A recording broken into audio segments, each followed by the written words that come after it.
during the Republican National Convention. I don't know that I've ever felt safer in such an incredible, stressful and high-intensity environment. There were obviously a lot of protesters and a lot of people around. You guys did an incredible job, so thank you for what you do.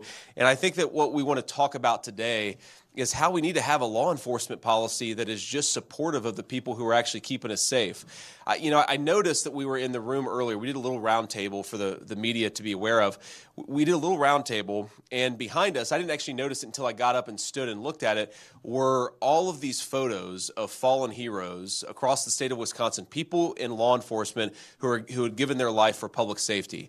And I think the most important way to honor their sacrifice is to make the job of their brothers and sisters in arms easier, right? Why did they give their lives? They gave their lives for the basic idea of public safety, and we need a president, Donald J. Trump, who makes their job easier and not harder. We've got to cut out with the anti-law enforcement craziness. We've got to cut out with some of the policies that have come from the Harris administration that make it harder for the police to do their job.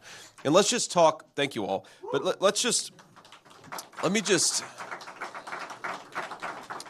me just say a few words about the policies that have made it harder to be a police officer, and most importantly, harder to just be a citizen who wants basic public safety in this country. So Kamala Harris is on a tour where she's trying to redefine her record as a tough-on-crime prosecutor.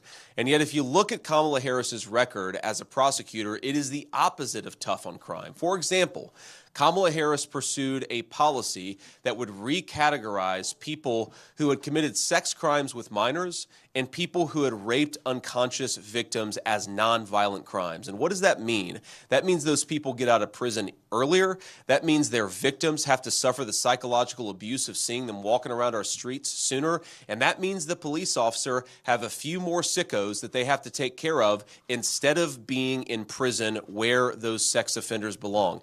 If Kamala Harris was so tough on crime, why is she making it easier for sex offenders to get out of prison? I think the media should ask her that question. Of course, Kamala Harris refuses to answer questions, but this is important stuff.